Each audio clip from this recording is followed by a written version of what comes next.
Hello and welcome to Straight Gist with Supreme Court History, your best source for everything Supreme Court. Now today we're going to be talking about Johnson versus McIntosh. So the Johnson versus McIntosh court case was one about land, particularly native land.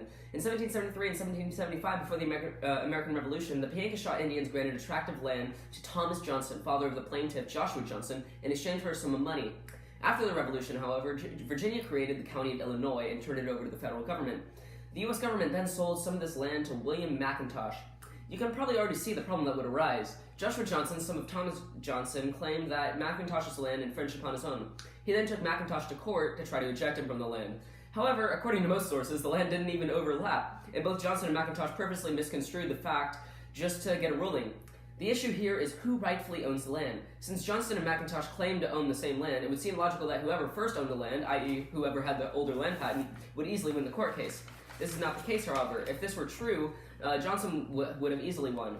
However, Marshall held that McIntosh rightfully owned the land because he purchased it from the federal government. He arrived at this decision by using the discovery doctrine, which states European powers have sovereignty to the land it discovers. Therefore, natives only occupied the land instead of owning it. Since they didn't own it at all, they therefore couldn't sell it, and Johnson's title to the land was invalid.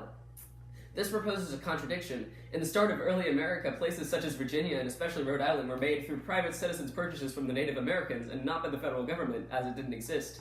According to this ruling, this technically means that all these places' land titles were not constitutionally bought and therefore invalid.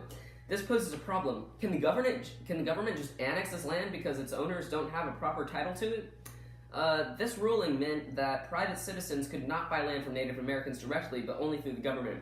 It also meant that Native Americans didn't have sovereignty to the land they, quote, only occupied. The lasting impact is that all future government interactions with the natives over land, even some that occurred 200 years later, have looked back to this case. Thanks for watching. I'll see you next week.